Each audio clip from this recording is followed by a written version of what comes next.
저희 다니엘 세미나에 오신 여러분들을 다시 한번 진심으로 환영합니다. 여러분, 우리는 지금까지 다니엘 9장까지 연구했습니다.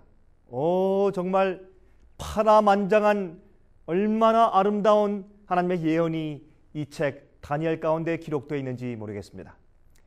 여러분, 우리는 참 다니엘 2장의 놀라운 느부갓네살 왕의 꿈을 지나서 다니엘 3장의 느부갓네살 왕이 두라 평지에 신상을 세운 그 장면을 지나서 4장의 느부갓네살 왕이 정말 회개한 장면을 지나서 5장의 바벨론 나라의 마지막 왕인 벨사살 왕 때의 그 바벨론 세력이 무너진 그 장면을 지나서 여러분, 이제 6장의 다니엘이 사자굴에서 이제 구원받는 장면, 7장에 가서 다니엘이 더 자세하게 이 세상 역사에 대해서 예언을 받는, 계시를 받는 그 장면과 8장에 가서 또 성소에 관련된 이제 그 계시를 우리가 연구했고, 9장에 가서 2300주의 예언과 놀라운 주님께서 마지막 시대에 어떤 일이 있을 것을 설명하신 것을 보았고, 또한 이제 특별히 490년 동안 이스라엘 백성들에게, 유대인들에게 다시 은혜 시간을 주신 70주일 예언을 공부했습니다. 그리고 이제 10장에 가서 이제는 그 다니엘 예언서의 그 마지막 부분까지 오게 된 것입니다. 이 예언은 얼마나 놀라운 책인지 모르겠습니다. 다니엘 10장과 11장과 12장은 마지막 단위로서 하나로 묶여져 있는 예언들입니다. 여러분, 다니엘 10장은 성경에서 가장 거대한, 가장 세상 역사의 마지막까지 가는 예언에 대한 그 10장과 11장과 12장의 예언의 서론인 것입니다. 다니엘 10장은 이제 11장과 12장을 소개하기 위한 서론으로 기록되어 있습니다. 이 다니엘서의 마지막 부분은 다니엘 시대부터 우리가, 여러분과 제가 살고 있는 이 마지막 시대에 일어날 사건들까지의 예언들이 포함되어 있습니다. 여러분, 11장과 12장은 얼마나 놀라운 예언인지 모릅니다. 그 예언의 서론으로서 10장이 기록되어 있다, 그 말입니다. 여러분, 이 다니엘 10장에 있는 이 예언은, 이 계시는 다니엘이 페르시아 왕인 고레스 왕 3년에, 다시 말해서 BC 535년도에 주어졌다고 우리가 보는 것입니다. 이 다니엘 마지막 부분의 예언은 상당히 자세하게 주어졌습니다. 여러분, 이제 보시면 알겠지만 얼마나 이 역사에 대해서 자세하게, 그렇게 디테일하게 예언을 해 주셨는지 모르겠습니다. 주의 말씀, 예언을 연구할 때마다 주의 말씀은 확고한 하나님의 영감의 말씀인 것을 우리가 확신 짓게 되는 것입니다. 주께서 이것은 주의 말씀인 것을 우리에게 확신시키기 위해서 예언을 성경 가운데 주신 것입니다. 이 흥미진진한 예언을 이번 시간에 같이 연구해 보도록 하겠습니다. 여러분, 다니엘 10장 1절부터 11절까지 먼저 보겠습니다. 다니엘 10장 1절부터 11절까지 있는 말씀을 제가 먼저 읽겠습니다. 이렇게 말씀되어 있습니다. 바사왕 고레스 3년에 한 일이 벨드사살이라 이름한 다니엘에게 나타났는데, 그 일이 참되니 곧 큰 전쟁에 관한 것이라.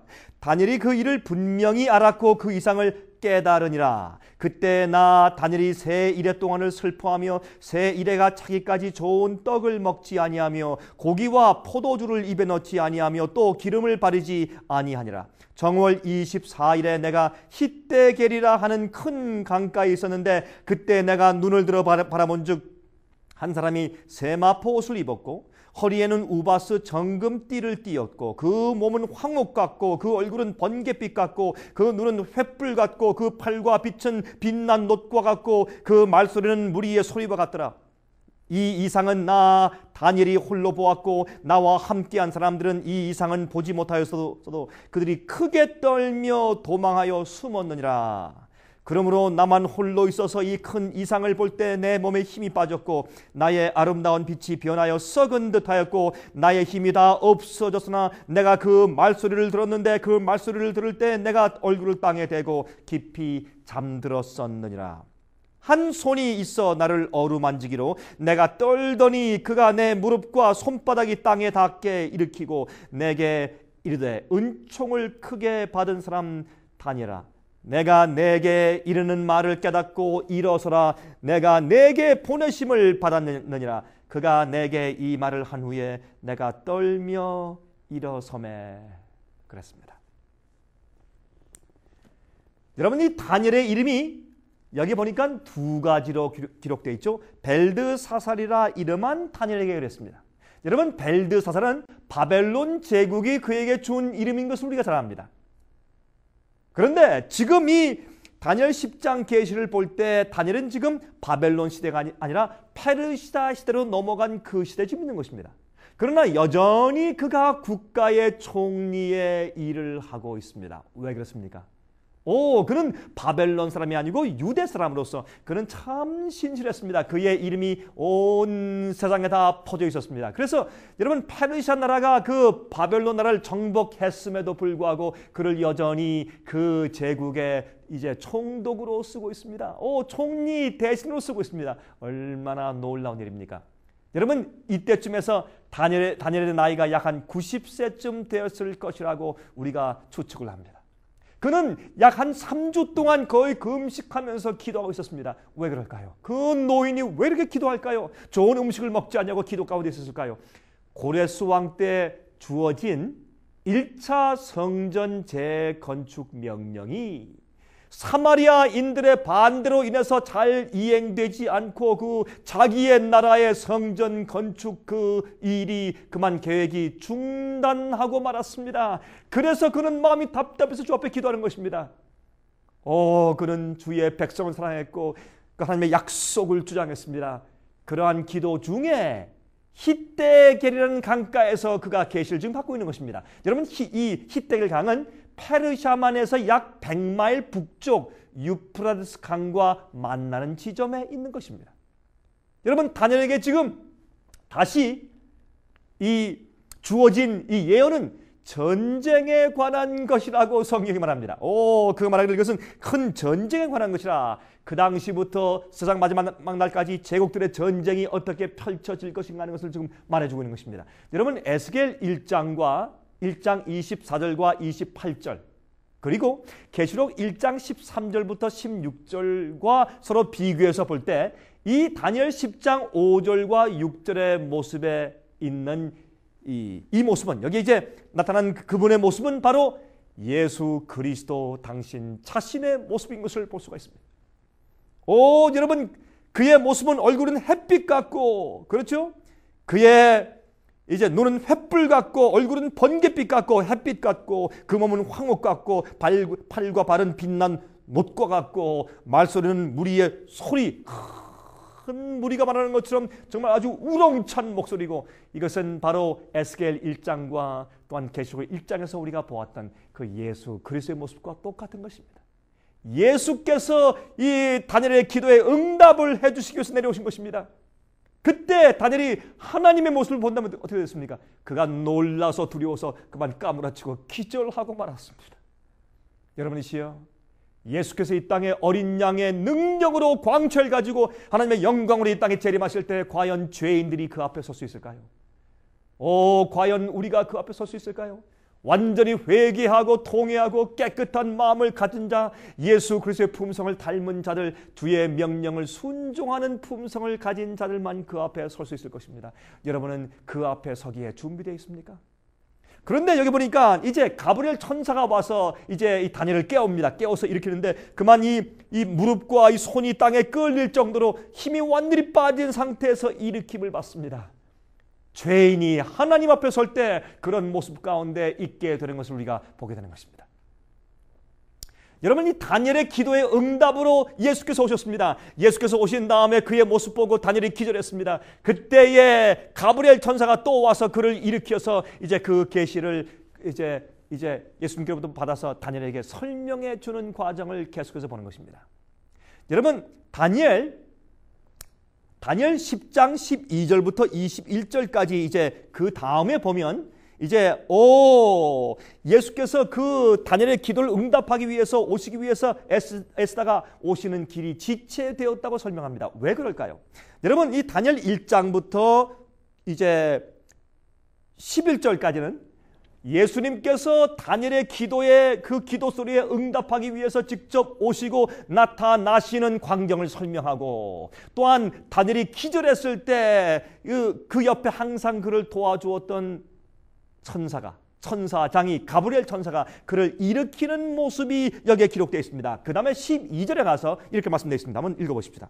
그가 내게 이르되 다니엘아 두려워하지 말라. 내가 깨달으려 하여 내 하나님 앞에 스스로 겸비케 하기로 결심하던 첫날부터 내 말이 들은 바 되었으며 내가 내 말로 인하여 왔느니라 그랬습니다. 그런데 바사국 군이 22일 동안 나를 막았으므로 내가 거기 바사국 왕들과 함께 머물러 있더니 군장 중 하나 미가엘이 와서 나를 도와주므로 이제 내가 말일에 내 백성에 당할 일을 내게 깨닫게 하러 왔노라. 대저 이 이상은 오래 후에 일이니라 그랬습니다. 그가 이런 말로 내게 이를 때 내가 곧 얼굴을 땅에 향하고 벙벙하였더니 인자와 같은 이가 있어 내 입술을 만지니라. 내가 곧 입을 열어 내 앞에 섰는 자에게 말하여 그러되 내 주여 이 이상을 인하여 근심이 내게 더함으로 내게 힘이 없어졌나이다. 내 몸에 힘이 없어졌고 호흡이 남지 아니하였사오니 내 주의 이 종이 어찌 능히 내 주로 더불어 말씀할 수 있으리까. 또 사람의 모양 같은 것 하나가 나를 만지며 나로 강건케 하여 가로되 은총을 크게 받은 사람이여 두려워 말라 두려워하지 말라 평강하라 강건하라. 그가 이같이 내게 말하되 내가 곧 힘이 나서 가로되 내 주께서 나로 힘이 나게 하셨사오니 말씀하옵소서. 그가 이르되 내가 어찌하여 내게 나온 것을 내가 아느냐. 이제 내가 돌아가서 바사본과 싸우려니와 내가 나간 후에는 헬라군이 이를 것이라. 오직 내가 먼저 진리의 글에 기록된 것으로 내게 보이리라. 나를 도와서 그들을 대적하는 자는 너희 군 미가엘 뿐이라 그랬습니다. 자, 먼저 여기에 지금 여기 또 이제 가브리엘 천사와 예수님께서 번갈아서 등장하는 모습을 봅니다. 인자 같은 예수님이죠. 예수께서 또 다니엘에게 와서 그의 이제 몸에 손을 대십니다. 그의 입에 손을 대십니다. 그가 어안이 벙벙해서 도무지 주님과 대화할 수 없을 때 주님께서 괜찮다. 내게 말을 해라고 그의 입에 손을 대십니다. 그가 말하기 시작합니다. 그 다음에 또 가브리엘 천사가 와서 그를 또 도와주는 모습을 우리가 볼 수 있습니다. 여러분, 이제 우리가 주 앞에 뜻을 정하여 기도할 때 주님께서 우리의 기도를 응답하시는 것을 볼 수 있습니다.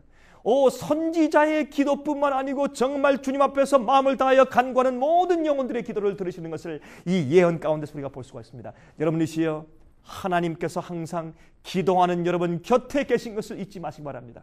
그런데 왜 예수님과 가브리엘 천사가 다니엘의 기도를 응답하기 위해서 오는데 왜 지체되었다고 말할까요? 그것은 보이지 않는 하나님의 군대와 사탄의 군대의 전쟁을 상징합니다. 여러분이 이제 다니엘의 기도를 응답하기 위해서 오는데 마귀의 군대가 막는 것입니다. 어떻게 막을까요? 하나님께서 페르시아 왕과 그 군대들의 마음과 그 군주들의 마음을 감화시켜서 예루살렘이 다시 재건축되는 그 일을 도와주게 하기 위해서, 사마리아인들이 막지 못하게 하기 위해서 이제 페르시아에 있는 왕과 그 만조 백관들의 마음을 동화시키려고 감화하려고 와서 역사하려고 하니까 마귀의 악령들이 또 페르시아 왕과 그 군대들의 마음에 역사해서 그렇게 하지 못하게 하는 것입니다. 그러므로 인간의 마음을 두고 선악간의 대쟁투가 하나님의 군대와 마귀의 군대가 보이지 않게 뒤에서 전쟁하고 있는 것을 말하는 것입니다. 예수께서 도와주려 오시는데, 가브리엘 천사가 도와주려 오는데 마귀의 군대가 막아서 전쟁함으로 이제 속히 올 수 없었다는 것을 말하는 것입니다. 실제로 이 전쟁이 있죠. 에베소 6장 12절에 말씀하기를 우리의 씨름은 혈과 육에 대한 것이 아니요 정사와 권세와 이 어두움의 세상 주관자들과 하늘에 있는 악의 영들에게 대함이라 그랬지 않습니까? 여러분, 우리 보이지 않는, 주위에 보이지 않는 엄청난 전쟁이 있는 것을 기억하십시오. 영적인 전쟁입니다. 눈에 보이지 않는 전쟁입니다. 마귀는 우리 마음을 빼앗아서 더럽히고 멸망시키려고 하고 우리를 구속하려고 예수께서 항상 성령과 천사를 통해서 역사하시는 것입니다. 고레스 왕과 페르시아 나라의 군주들의 마음속에서 작용하고 있는 마귀의 역사를 말했습니다. 여기에 이 예언 가운데서. 그래서 우리는 눈에 보이지 않는 하늘의 영들의 전쟁을 알아야 합니다. 한 영혼들마다의 각 나라들의 역사에 역사하고 있는 선악간의 대쟁투 말입니다. 인간의 구원의 계획들을 둘러싼 진짜 전쟁들을 여러분께서 보셔야 합니다. 이 성경 말씀을 통해서 그것을 이해하셔야 합니다. 여러분, 여기에 말씀된 미가엘은 예수 그리스도를 상징합니다. 여기에 군장들 중에 하나 그랬죠. 영어 성경으로는 one of the chief princes, 아니면 the first of the princes. 다시 말해서 이 왕들의 제우두머리 첫째 되는 분, 그런 뜻입니다. 여러분, 성경에 예수님을 만왕의 왕, 만주의 주, 평강의 왕 등등 다 그리스도의 다른 이름들을 기록하고 있죠. 여러분, 미가엘의 뜻은 원래 히브리 말로 누가 여호와와 같으냐, 그런 뜻이에요. 그러면 미가엘은 예수 그리스도의 별명입니다. 예수께서 마귀와 싸울 때 예수님의 이름이 미가엘이 되는 것입니다. 미가엘은 다른 천사장의 이름이 아닙니다. 여러분, 그래서 유다서 9절을 보시면 천사장 미가엘이 모세의 시체에 대하여 마귀와 다투어 변론할 때 감히 회방하는 판결을 쓰지 못하고 다만 말하되 주께서 너를 꾸짖으시기를 원하노라 하였거늘 그랬습니다. 예수님께서 이제 모세를 죽은 다음에 모세의 시체를 데리고서 부활시켜서 데려 올려가려고 하실 때 마귀가 나와서 항의를 하고 싸웠죠. 그때 마귀를 꾸짖으시고 이제 모세를 데리고 하늘에 올라가셨습니다. 모세는 하늘에 있는 것입니다. 어떻게 합니까? 예수님께서 변화산상에서 이제 변화되었을 때 한쪽에는 엘리야, 한쪽에는 모세가 내려와서 예수님을 위로했지 않습니까? 그러므로 죽음에서 죽은 사람을 일으키시는 분은 하나님밖에 없습니다. 그러므로 미가엘은 예수 그리스도인 것을 아는 것입니다.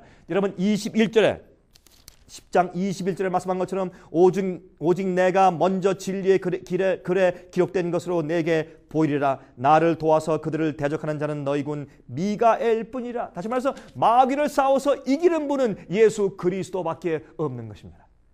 여러분, 계시를 보는 자들은 많은 경우에 숨을 쉬지 않습니다. 여기 보니까 다니엘이 숨이 끊어졌습니다. 또한 완전히 기운이 빠졌습니다. 많은 경우에 주님의 종들이 계시 가운데 들어갔을 때 숨을 쉬지 않고 완전히 기운이 빠져서 신령한 힘으로만 지탱되는 것을 계시 가운데 보는 것입니다. 여러분, 이것이 얼마나 요즘에 거짓 선지자와 가짜 계시가 많은지 모르겠습니다. 다 그런 것은 아니지만 그것이 특별히 주님 안에서 계시 가운데 들어갔다는 그런 특징 가운데 하나로 성경에 기록되어 있는 것을 보는 것입니다. 여러분, 미래 마지막 시대까지 이르는 예언들을 바로 이제 보여주시기 위해서 주님께서 오신 것입니다. 또한 가브리엘 천사는 그 예언을 지금 다니엘에게 보여주고 설명하려 지금 와 있는 것입니다. 이때 헬라군이 오는 것부터 그 예언이 시작됩니다. 다시 말해서 이제 어떻게 해요? 메데 페르시아도 무너지고 이제는 헬라 나라가 올 것이라고 말씀하면서 이제 곧 11장에 들어가서 11장이 계속되는 것입니다. 여러분이시요, 이 예언은 얼마나 정확하며 얼마나 시대적으로 아주 정확하게 디테일하게 자세하게 계속 설명되어 가는지 모르겠습니다. 자, 이제 우리 다니엘서 11장을 좀 가서 이제 보아야 되겠습니다. 이제 다니엘서 11장을 가서 좀 봅니다. 다니엘서 11장 1절부터 13절까지 있는 말씀을 좀 펴서 먼저 읽도록 하겠습니다. 다니엘서 11장 1절부터 11절까지 먼저 읽겠습니다. 이렇게 말씀되어 있습니다. 내가 또 메대 사람 다리오 원년에 일어나 그를 돕고 강하게 한 일이 있었느니라. 이제 내가 참된 것을 내게 보이리라. 보라, 바사에서 이제 페르시아죠. 또 새 왕이 일어날 것이요 그 후에 넷째는 그들보다 심히 부요할 것이며 그가 부요함으로 강하여진 후에는 모든 사람을 격동시켜 헬라국을 칠 것이며 장차 한 능력 있는 왕이 일어나서 큰 권세로 다스리며 임의로 행하리라. 그러나 그가 강성할 때 그 나라가 갈라져 천하 사방에 나누일 것이며 그 자손에게로 돌아가지도 아니할 것이요 또 자기가 주장하던 권세대로도 되지 아니하리니 이는 그 나라가 뽑혀서 이 외의 사람들에게로 돌아갈 것입니다. 남방의 왕은 강할 것이나 그 군들 중에 하나는 그보다 강하여 권세를 떨치리니 그 권세가 심히 클 것이요 몇 해 후에 그들이 서로 맹약하리니 곧 남방 왕의 땅이 북방 왕에게 나아가 화친하리라. 그러나 이 공주의 힘이 쇠하고 그 왕은 서지도 못하며 권세가 없어질 뿐 아니라 이 공주와 그를 데리고 온 자와 그를 낳은 자와 그때 도와주던 자가 다 버림을 당하리라. 그러나 이 공주의 본족에서 난 자 중에 하나가 그의 위를 이어 북방 왕의 군대를 치러 와서 그의 성에 들어가서 그들을 쳐서 이기고 그 신들과 부어 만든 우상들과 그 은과 금의 아름다운 기구를 다 노략하여 애굽으로 가져갈 것이요 몇 해 동안 그가 북방 왕을 치지 아니하리라. 북방 왕이 남방 왕의 나라로 쳐들어갈 것이나 자기 본국으로 물러가리라. 그 아들들이 전쟁을 준비하고 심히 많은 군대를 모아서 물에 넘침같이 나올 것이며 그가 또 와서 남방 왕의 경관성까지 칠 것이요 남방 왕은 크게 노하여 나와서 북방 왕과 싸울 것이라. 북방 왕이 큰 무리를 일으킬 것이나 그 무리가 그의 손에 붙임받으리라. 그가 큰 무리를 사로잡은 후에 그 마음이 스스로 높아져서 수만 명을 엎드려 뜨릴 것이나 그 세력은 더하지 못할 것이요 북방 왕은 돌아가서 다시 대군을 전보다 더 많이 준비하였다가 몇 대 곧 몇 해 후에 대군과 많은 물건을 거느리고 오리라 그랬습니다. 여러분 이게 무슨 말입니까? 여러분 참 다니엘 11장의 예언들은 너무나 자상해서 어떤 학자들은 그러한 역사들이 흘러간 후에 이것은 말이죠 이 역사가 다 진행된 다음에 그 후에 만든 책이라고 그렇게 비난하는 사람들이 있을 정도로 자세합니다. 그러나 여러분들이시요 다니엘서는 하나님의 예언서입니다. 놀라운 책입니다. 미래를 예언한 것이 너무나 정확하게 다 이루어진 책입니다. 세월을 거쳐서 증명된 고고학적으로 증명된 하나님의 말씀, 특별히 다니엘서가 아닙니까? 그런데 여기 보니까 페르시아 나라가 이제 멸망하면서 어떻게 해요? 멸망하기 전에 이제 고레스 왕 이후에 네 왕이 마지막으로 일어날 것을 말했죠. 그것이 이제 이 페르시아 나라의 마지막 역사입니다. 그런데 이것이 고레스 왕 이후에 차례대로 그 아들 제일 먼저 캄비세스가 왕이 올랐습니다. 두 번째 캄비세스를 처치하고 왕이 된 스멜디스가 있었습니다. 그 다음에 세 번째 왕은 다리우스 왕인데 이름을 히스타스페스라고 했습니다. 다리우스 히스타스페스. 그 다음에 네 번째가 아닥사스다 왕입니다. 이 아닥사스다 왕을 우리가 에스더서에 있는 왕후 에스더의 남편인 아하수에로 왕이었다고 보는 것입니다. 그는 부요한 왕이었습니다. 그가 부요하여서 나라를 힘있게 한다고 했습니다. 부요해서 그는 돈으로 군대를 많이 사서 그 나라를 힘으로 크게 했습니다. 그것이 아닥사스다 왕이고 이것을 역사에서 크세레크스, 이 크세레크스라고 이제 우리 한국말 발음입니다. 크세레크스라고 이제 그렇게 부르죠. 돈으로 많은 군대를 만들었습니다. 그러면서 그가 헬라를 쳤다고 이제 여기 11장에 가서 말합니다.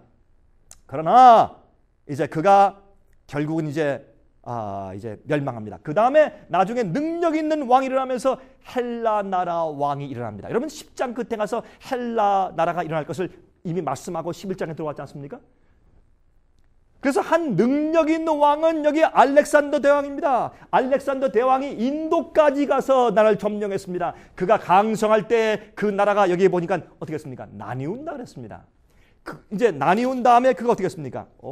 그가 인도까지 가서 이제 그 세상을 정복한 다음에 돌아오는 길에 술을 많이 마신 후에 그가 바벨론 지방에서 그만 열이 나서 고열로 고생하다가 BC 323년도에 서기전 323년도에 길가에서 요사에서 죽고 말았습니다. 그런데 성경은 말하기를 그 자손에게 그 땅이 돌아가지 않는다고 설명했습니다. 마찬가지로 얼마나 정확합니까? 그 밑에는 내 장군들이 나누어 먹었습니다. 그래서 이 세상 사방으로 나누어질 것이라고 예언했는데 그대로 예언한 대로 이루어졌지 않습니까? 첫 번째 리스마커스 장군이 북쪽을 차지했습니다. 그 달러미 장군은 남쪽을 차지해서 애굽을 정복했죠. 셀류커스는 동쪽을 차지했고 카사들은 서쪽을 차지했습니다.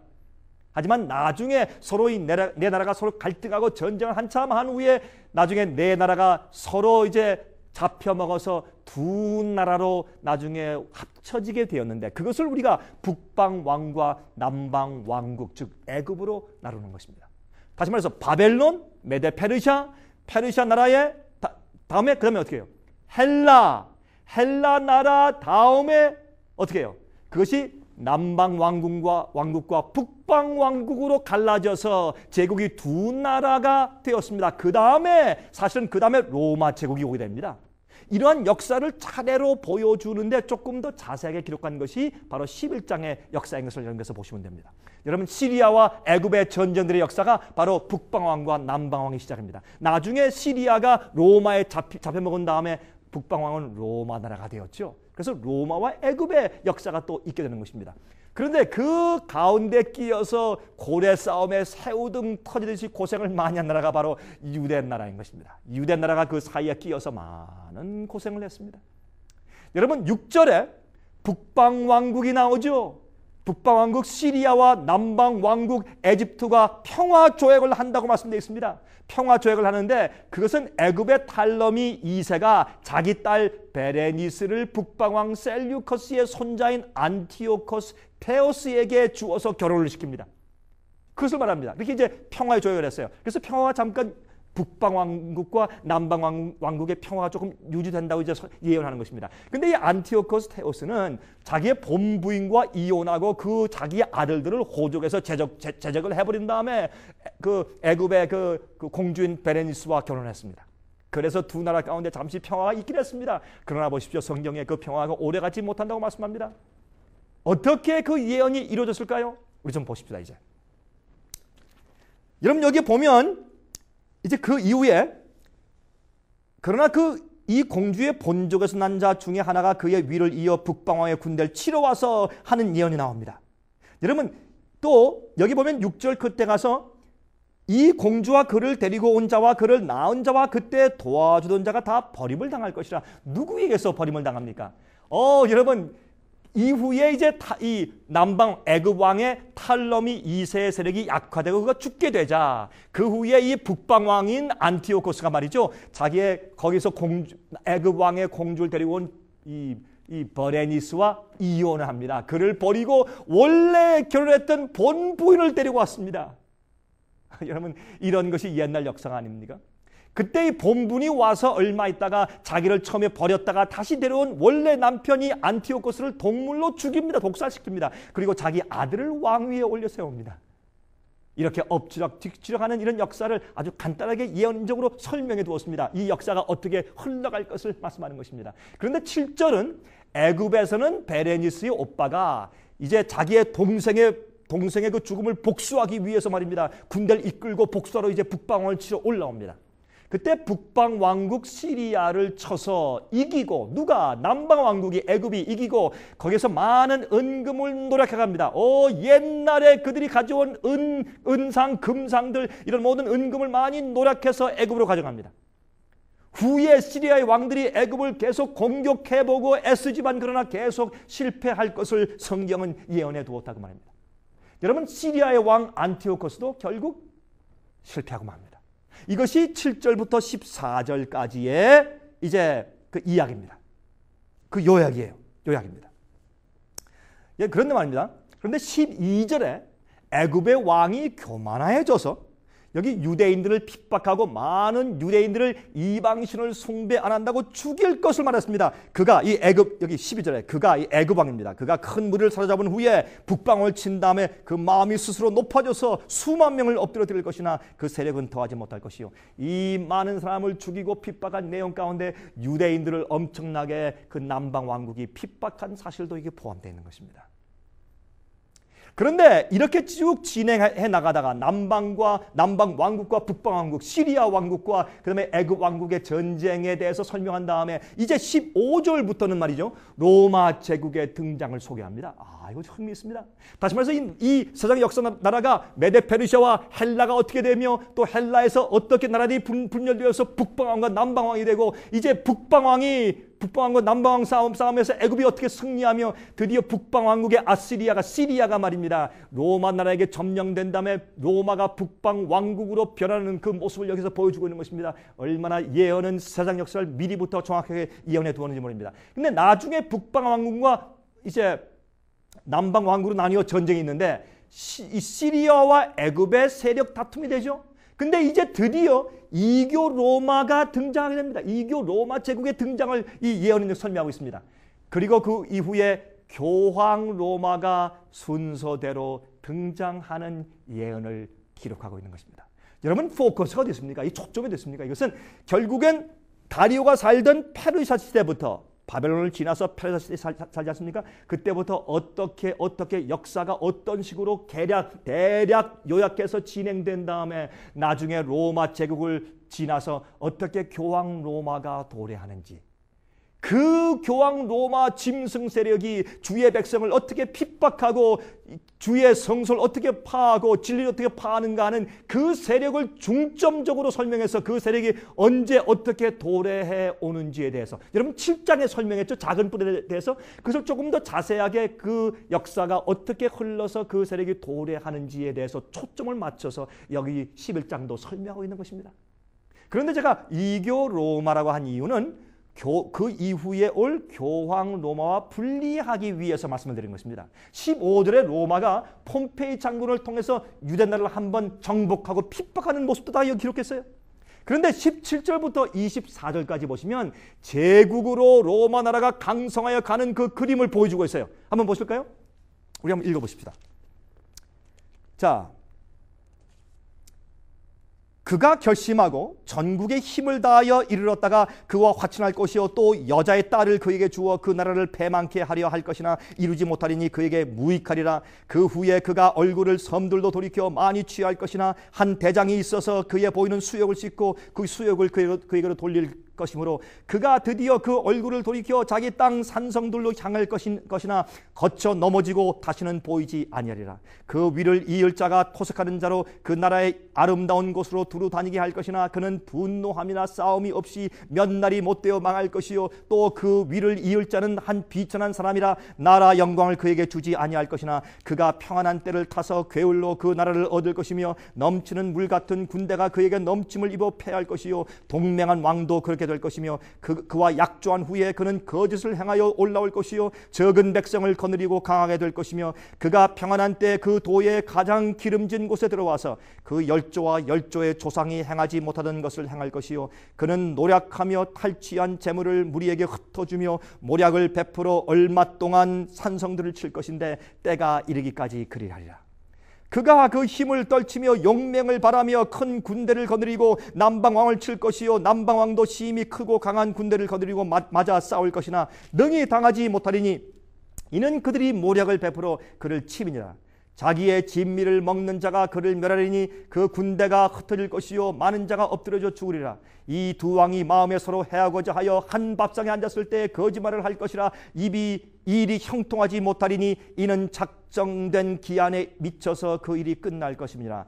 북방 왕은 많은 재물을 가지고 본국으로 돌아가리니 그는 마음으로 거룩한 언약을 거스리며 임의로 행하고 본토로 돌아갈 것이며 작정된 기한에 그가 다시 나와서 남방에 이를 것이나 이번이 그 전번만 못하리니 이는 기띔의 배들이 이르러 그를 칠 것이며 그가 낙심하고 돌아가며 거룩한 언약을 한하고 임의로 행하며 돌아가서는 거룩한 언약을 배반하는 자를 주의 여길 것이며 그랬습니다. 여러분 이 뜻이 무슨 뜻인지 아십니까? 이건 놀라운 얘기입니다. 이 로마 이제 북방왕국이 시리아였는데 그게 로마의 세력으로 화한 다음에 로마와 애굽 남방왕국이 어떻게 전쟁하는가 하는 모습을 전부 설명을 자세하게 보여준 다음에 그 다음에 나중에 교황권이 로마 이교 로마 북방왕의 그 자리를 대치해서 올라서는 장면을 소개하는 것입니다. 자, 그래서 여러분 17절과 18절의 내용을 사실 보시면 어떤 내용이냐면 17절과 18절은 여기에 한 여자의 딸을 그에게 주어서 그 나라를 패망케 할 것이나 이것은 클레오파트라 이야기입니다. 여러분 참 이것은 클레오파트라와 로마 왕들과의 관계를 여기 짤막한 말씀 가운데 예언해 두신 것입니다. 여러분 로마 나라를 세운 줄리어스 시자가 말이죠. 시리아 동쪽에 있는 시리아를 정복하고 애굽을 치러 내려갔을 때 애굽의 탈럼이 11세가 죽었습니다. 그 왕조가 죽으면서 이 애굽의 왕이 죽으면서 자기 어린 아들과 딸 클레오파트라에게 함께 연합해서 나라를 다스리도록 그렇게 명하고 죽었습니다. 근데 클레오파트라의 남동생이 누나를 무시하고 자기가 전국을 다스리려고 자꾸 꾀를 부리는 것입니다. 그때 클레오파트라가 화가 났습니다. 그 당시에 이제 로마 장군인 줄리어스가 애굽에 쳐들어온 것입니다. 그래서 이 줄리어스가 가서 가만히 보니까 애굽이 굉장한 서로 내전 가운데 있거든요. 그래서 가서 서로 싸우지 못하게 하면서 그가 이제 그 애굽을 정복하는 일을 하는 것입니다. 그때 클레오파트라가 이 시저 장군을 보고 마음 가운데 계략을 품었습니다. 아, 내가 저 로마 장군에게 붙으면 내가 이 애굽을 다스리는 자가 되겠구나. 그런 마음을 가진 것입니다. 그래서 하룻밤에 여러분 유명한 얘기죠. 이 클레오파트라가 말이죠. 자기의 힘센 종에게 부탁해서 상자 속에 자기를 넣으라 그랬습니다. 그리고 그 종이 그 클레오파트를 갖다 자기 어깨에 울러매고서 이 시저 장군의 방에 들어갔습니다. 그리고 내려놓고 당신에게 선물을 가져왔습니다. 아무도 없을 때 그 상자에서 클레오파트가 나왔습니다. 그 아름답고 요요한 모습을 보고 그만 시저가 거기에 금방 반해버렸죠. 그래서 시저의 첩이 됩니다. 클레오파트라가. 그래서 클레오파트라는 그제 은밀히 그렇게 해서 시저의 마음을 사로잡아서 로마를 자기의 아름다움으로 이기고 이제 가져보려고 그렇게 했지만 나중에 실패할 것이라고 여기 성경에 짤막하게 예언해 둔 것입니다. 흥미있죠? 여러분 그 후에 로마가 아프리카 북부 지방 섬 나라들을 정복한다고 되어 있어요. 그 이후에 정확하게 역사에 그렇게 되었습니다. 그 다음에 시저가 자기 나라로 돌아갈 텐데 돌아가서 어떻게 해요? 거쳐 넘어지고 다시는 보이지 않을 것이라. 시저가 그때 돌아가서 그가 황제가 되었지만 금방 브루터스에게 암살당해 그만 급격하게 죽지 않습니까? 그런데 그 20절 보시면 여기 11장 20절에 토색하는 자가 나옵니다. 이 토색한다는 뜻은 이 그 다음에 있는 그 다음에 나오는 어거스터스 황제를 말하는데 그 황제는 전 로마 제국의 각 나라에게 세금을 걷는 제도를 만들었습니다. 세금을 걷게 했습니다. 그것을 토색하는 자라고 성경이 말했습니다. 그때 여러분 요셉과 마리아가 이제 세금을 내기 위해서 각 호족하기 위해서 어디로요? 베들레헴으로 갔다가 거기서 예수님을 탄생시키지 않습니까? 이때가 어거스터스 때 아니겠습니까? 그러면 21절은 타이베리우스 황제 때 얘기 나옵니다. 그 사람은 아주 간악한 자라고 말했습니다. 비천한 사람이다. 이건 간악한 자란 말입니다. 여러분 이 어거스터스가 그 타이베리우스를 이 왕자에 오르지 않기 위해서 애를 썼어요. 왜? 그는 간악한 자였기 때문에. 그러나 할 수 없이 나중에 왕이 됩니다. 그가. 그 다음에 가서 22절에 동맹한 왕까지 그때 동맹한 왕도 이제 이 군대가 로마 군대에 의해서 넘침을 위해서 패할 것이라 말합니다. 여러분 이 동맹한 왕이 누굴까요? 이것은 영어 성경에는 Prince of the Covenant입니다. 언약의 왕이에요. 이것은 예수님을 말합니다. 이 번역이 누가 예언을 모르기 때문에 번역을 그냥 동맹한 왕을 했지만 이것은 언약의 왕이에요. 예수님입니다. 로마의 그 당시에 그 로마의 힘 때문에 예수님께서 십자가에 돌아가셨지 않습니까? 로마의 못 때문에 예수님께서 십자가에 돌아가셨지 않습니까? 예수님을 말하는 것입니다. 그래서 로마 제국은 적은 나라들과 약속해서 그들을 이용해서 큰 그 왕국이 되었습니다. 자기 왕국에 다 귀속시켰죠. 그것을 말하는 것입니다. 24절에 가서 얼마 동안 산성을 칠 것이라 했습니다. 얼마 동안 산성을 칠 것이라. 이 얼마 동안은 영어에는 한때 동안 영어로 for a time 한때 동안 칠 것이라 그랬습니다. 각 나라를 치면서 이제 융성할 것이라고. 그것은 영어에서 one time은 a time은 1년입니다. 옛날 영어 고어입니다. 그렇게 한 1년 동안 칠 것이라 했습니다. 여러분 예언 가운데 1년은 며칠입니까? 360일이죠. 성경상 1년은 그럼 360년 아닙니까? 하루가 1년이니까 예언상으로 이제 날짜를 풀 때. 그래서 이 로마 나라가 360년 동안 왕성할 것이라고 예언한 것입니다. 얼마 동안 a time 1년 동안 360년 동안 산성을 치고 그때까지 힘이 이른단 말입니다. 그런데 재밌는 것은 말이죠.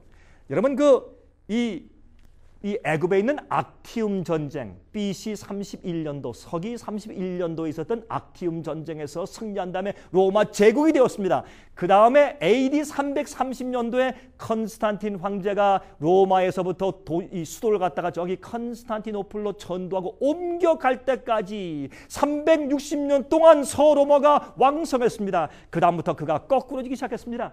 성경이 말하기를 그가 한때 동안 1년 동안 다니면서 예언적인 기간으로 풀어서 360년 동안 서로마가 왕성할 것이라고 말했는데 그 예언이 정확하게 이루어졌습니다. 그 다음에 줄리어스 시자가 죽은 후에 왕좌를 갖기 위해서 같은 식탁에서 지내던 이 어거스터스 시저 옥타비우스라고 그게 옛날에 불렀습니다. 이 어거스터스와 또한 마크 안토니는 서로 매제와 형제지간이었습니다. 시저 이후에 서로 왕권을 차지하려고 이 매제와 형제지간 가운데 싸우다가 안토니오가 져서 그만 클레오파트라가 있는 애굽으로 도망가서 클레오파트라와 애인이 된 다음에 그와 짜고 로마를 치려고 했습니다. 애굽으로 도망가서. 그래서 어거스터스가 로마의 군대를 가지고 애굽에 내려와서 애굽에 자기의 매제가 있는 안토니오와 클레오파트라의 군대와 전쟁을 합니다. 전쟁을 하다가 안토니오가 패전하고 지고 말았습니다. 그래서 그는 자살합니다. 그 다음에 클레오파트라도 자살해서 죽었다고 말하고 어떤 사람이 이제 이 코브라 독살 보내서 독살해서 죽였다고도 말을 합니다. 어쨌든 클레오파트라도 그 아름다운 여인도 죽고 맙니다. 여러분이 이 세상에 권세도 없어지고 아름다움도 없어지지만 하나님을 믿고 주의 명령을 지키는 자만 영원히 사는 것을 역사 가운데서 보는 것입니다. 그 다음에 30절에 말씀하기를 기띔의 배들은 외부의 야만족들의 침입을 상징합니다. 기띔의 배들 때문에 서부 로마의 멸망이 시작됩니다. 이제 서부의 이교 로마가 멸망하게 되는 것을 성경이 예언하고 있습니다. 그래서 이교 로마가 여기 보니까 재밌는 것은 말이죠. 여러분 여기 11장 그 뒤에 가서 보시면 여기에 30절에 이는 기띔의 배들이 이르러 그를 칠 것임이라 그가 낙심하고 돌아가며 거룩한 언약을 한하고 임으로 행하며 주의 거룩한 언약을 파하면서 주의 백성들을 핍박하는 그런 이교 로마가 말이죠. 거룩한 언약을 배반하는 자를 중히 여깁니다. 거룩한 언약을 주님의 언약, 진리, 하나님의 계명들 이런 진리를 배반하는 자를 중히 여깁니다. 이것은 이교 로마가 말이죠. 이교 로마의 안에 있는 로마 교회의 감독을 진리대로 살지 아니하고 말씀대로 살지 아니하고 계명대로 살지 아니하고 정말 기독교의 참 예수의 정신으로 살지 아니하고 정치와 타협하고 돈을 좋아하는 로마 기독교의 로마 감독을 중히 여긴단 말입니다. 그렇게 성경은 말씀했습니다. 이교 로마가 교황 로마에게 힘을 주는 것을 여기에 설명하고 있습니다. 그럴 때에 교황의 세력이 이교 로마가 도와줌으로 부상하는 것을 말하는 것입니다. 그래서 이교 로마가 말입니다. 로마에 있는 기독교의 감독을 이단을 척결하고 박멸하는 그런 권위자로 밀어주고 전 세계 교회의 우두머리로 임명해주고 그 보좌에 앉게 해준 것입니다. 이것이 예언이 아닙니까? 그것을 이렇게 설명하고 있는 것입니다. 그런데 여기 뒤에 보니까 군대가 그의 편에 서서 무슨 군대입니까? 로마의 군대가 교황폰이 편에 서서 나아가서는 그 다음에 불란서의 군대가 클로비스 왕이 천주교회로 개종한 다음에 교황권의 세력을 확립시켰죠. 그래서 로마의 군대와 또 로마의 판도에 있던 프랑크족들의 왕인 클로비스 왕이 그 세력이 커지면서 그 군대가 교황권에 힘을 주어서 어떻게 해요? 군대는 그의 편에 서서 성소 곧 견고한 곳을 더럽히며 매일 드리는 제사를 폐하며 멸망케 하는 미운 물건을 세울 것이며 이제 이 진리를 폐하면서 미운 물건 하나님의 뜻을 어기고 진리를 어기는 멸망의 미운 물건을 교황권이 세웁니다. Abomination of desolation 아닙니까? 영어로. 멸망의 미운 물건은 작은 뿔짐승이고 이건 교황권의 세력인 것을 계속 다니엘서는 이제 이렇게 증명하고 있는 것입니다. 언제까지요? 작정된 기간까지 한다고 했습니다. 여기 32절 그가 또 언약을 배반하고 악행하는 자를 괴올려 타락시킬 것이나 오직 자기의 하나님을 아는 백성은 강하여 용명을 발할 것이라. 여러분이시여 그러나 그 가운데 정말 말씀을 믿고 진리를 사모하며 말씀을 연구하고 하나님을 신뢰한 자들은 계속 남아서 교황권에게 굴복하지 않은 사실을 말합니다. 다시 말해서 이제 종교개혁 운동이 앞으로 생길 것을 여기에 은유하신 것입니다. 33절 백성 중에 지혜로운 자가 많은 사람을 가르칠 것이나 그들이 칼날과 불꽃과 사로잡힘과 약탈을 당하여 여러 날 동안 쇠퇴할 것이라. 여러분이시여 그러므로 교황권 아래서 종교개혁하는 사람들이 진리 믿는 사람들이 계명을 순종하는 사람들이 얼마나 많이 핍박당하고 투옥되고 목을 잘려서 불에 태워서 순교당했습니까? 얼마나 많은 수천만 명이 순교당했지 않습니까? 그래서 지혜로운 자가 많은 사람들이 백성들을 가르치며 그들이 칼날과 불꽃과 사로잡힘과 약탈을 당하여서 그들이 쇠퇴한다고 설명하는 것입니다. 교황권이 등장하는 것을 소개하죠 지금? 그들이 쇠퇴할 때에 34절 도움을 조금 얻을 것이나 많은 사람은 괴울로 그들과 진압할 것이며 또 그들 중 지혜로운 자 몇 사람이 쇠퇴하여 무리로 연단되며 정결케 되며 희게 되어 마지막 때까지 이르게 하리니 이는 작정된 기간이 있습니다.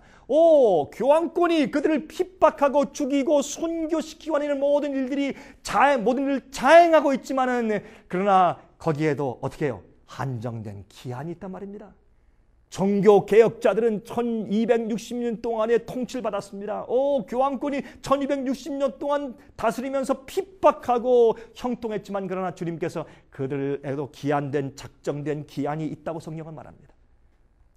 이렇게 정말 과거에 있던 7장과 8장의 예언을 조금 더 자세하게 지금 설명해 드리는 것을 볼 수 있죠. 11장이 여러분 제가 11장을 더 자세하게 설명드릴 수 있지만 너무 자세하게 설명드리면 여러분이 이해하실 수가 없습니다. 또 복잡하기 때문에 아주 간단하게 역사를 비춰서 설명을 드리는 것입니다. 그는 여기 보세요. 36절에서 보면 이 왕이 자기 뜻대로 행하며 스스로 높여 모든 신보다 크다 하며 비상한 말로 신들의 신을 대적하며 형통하기를 분노하심이 쉴 때까지 하리니 이는 그 작정된 일이 반드시 이룰 것입니다. 그는 하늘에 계신 신들의 신인 하나님을 대적하며 그렇죠? 여러분이시여 그는 참남된 일을 한다고 이미 여러분 요한계시록 13장에도 있지만 다니엘 7장에 이미 예언해 두었지 않습니까? 참남된 일을 하는 것입니다. 하나님을 대적합니다. 누가요? 로마 교황권이 이교 로마에서 또 올라온 로마 교황권 세력이 1260년 동안 다스리면서 여러분 그러나 그 작정된 일이 이를 때까지 주님께서 놓아두지만 이제 그 끝이 작정된 기한의 끝이 오는 것입니다. 그런데 보세요. 37절 그가 모든 것보다 스스로 크다 하고 그 열조의 신들과 여자의 사모하는 것을 돌아보지 아니하며 아무 신이든지 돌아보지 아니할 것이나 그 대신에 세력의 신을 공경할 것이요 또 열조가 알지 못하는 신에게 금, 은, 보석과 보물을 드려 공경할 것이며 이게 무엇입니까? 로마 교황권은 주의 말씀 성경의 진리보다 무엇을 더 중요하게 합니까? 세력의 신, 국가의 세력의 신, 또 금과 은, 재물. 진리보다 주의 말씀을 순종하는 것보다 무엇을 더 중요하게 해요? 세력의 신, 국가와 연합해서 국가와 종교가 연합하는 세력의 힘, 지위, 인기, 많은 사람들, 금과 은을 더 섬긴단 말입니다. 보석과 보물을 들여 공경할 것이며 39절 그는 이방신을 힘입어 크게 견고한 산성들을 취할 것이요 무릇 그를 안다는 자에게는 영광을 더하여 여러 백성을 다스리게 하며 그에게 뇌물을 받고 땅을 나눠 주기도 하리라. 다시 말해서 이 말은 무슨 말이냐면 이 교황권이 이제는 이교 세력과 연합하여서 하나님의 교회인 기독교의 참 진리와 이교의 가르침을 믹스하고 짬뽕시켜서 교회를 타락시키는 그 모습, 돈으로 사람들을 사는 모습, 자기를 좋아하는 사람들만 높이고 반대하는 사람을 박멸하고 핍박하는 모습을 여기에 말씀해 놓았습니다. 이렇게 해서 메데 페르시아에서 헬라의 끝 무렵의 네 왕, 그 다음에 네 나라, 그렇죠? 여러분 메데 페르시아에서도 끝 무렵에 네 왕이 있고 헬라 나라가 올라올 때 알렉산더가 올라왔다가 또 마지막에 네 왕으로 갈라지죠. 네 나라로. 네 나라에서 나중에 두 나라 북방왕과 남방왕으로 갈라집니다. 나중에 북방왕은 로마가 됩니다. 시리아를 정복한 로마가. 그 로마가 애굽을 칩니다. 로마 제국이 됩니다. 로마가 360년 동안 서로마가 왕성합니다. 360년이 끝나자 서로마가 멸망길에 들어서면서 동쪽에 있는 컨스탄티노플로 천도해서 갑니다. 그 다음에 얼마 있다가 무엇이 올라옵니까? 로마 군대와 프랑크적인 불란서 군대가 로마에 있는 감독을 도와줌으로 로마 교황권이 확립하게 됩니다. 로마 교황권이 진리를 폐하고 교회를 타락시키면서 종교 개혁자들, 참주의 백성들을 치고 그들을 죽이는 일을 합니다. 그의 힘은 세력의 힘입니다. 하나님의 힘이 아닙니다. 금과 은을 좋아합니다. 타락한 교회가 시작됩니다. 이 모습을 자세하게 설명한 것이 요한계시록 11장입니다. 여러분 그런데 아십니까? 계시록 11장 40절부터 45절은 여러분과 제가 살고 있는 이 20세기, 21세기에 관한 예언을 다루고 있습니다. 참 놀랐습니다.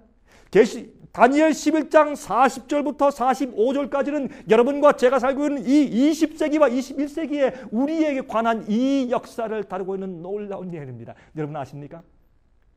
공산주의가 이제 멸망할 것을 예언하고 앞으로 미국이 어떻게 될 것과 앞으로 교황권이 세상을 어떻게 할 것에 대해서 예언해 둔 마지막 예언이 이 다니엘 11장 마지막 6절 가운데 있는 것입니다. 여러분이시요, 예수님 속히 오십니다. 성경은 분명한 책입니다. 성경 속에 있는 예언은 모두 다 정확하게 그대로 성취되었습니다. 그러므로 앞으로 여러분 다니엘 11장 40절부터 45절까지 있는 마지막 예언들도 이제 우리 시대 안에 다 성취될 것입니다. 때가 얼마 남지 않았습니다. 여러분 준비하십시오. 이 다니엘서는 주님의 영광의 말씀입니다. 다음 시간에 이 어마어마한 예언인 우리 시대를 예언한 다니엘 11장 40절부터 45절까지 흥미있는 말씀을 같이 연구해 보도록 하겠습니다. 여러분 다음 시간까지 기도하시면서 안녕히 계시기 바랍니다. 감사합니다. 은혜 많이 받으셨습니까? 생애의 빛은 각종 미디어, 즉 출판물, 텔레비전, DVD, CD, 그리고 웹사이트를 통하여 복음을 전하는 미디어 선교 기관입니다. 생애의 빛 선교 사업에 대해서 좀 더 자세하게 알기 원하시는 분들은 웹사이트 www.sostv.net를 방문하시기 바랍니다. 생애의 빛 웹사이트에는 지금까지 나온 모든 월간지와 DVD, 텔레비전 방송물들을 누구나 무료로 보실 수 있도록 준비되어 있습니다. 지금까지 소개해드린 생애의 빛 선교 교재 중에서 원하시는 책자나 DVD가 있으시면 무료 전화 1-877-704-1004번 1-877-704-1004번으로 신청하여 주시기 바랍니다. 미국 동부 시간으로 월요일부터 금요일까지 9시에서 5시 사이에 전화해 주시면 감사하겠습니다. 그럼 다음 시간까지 안녕히 계십시오.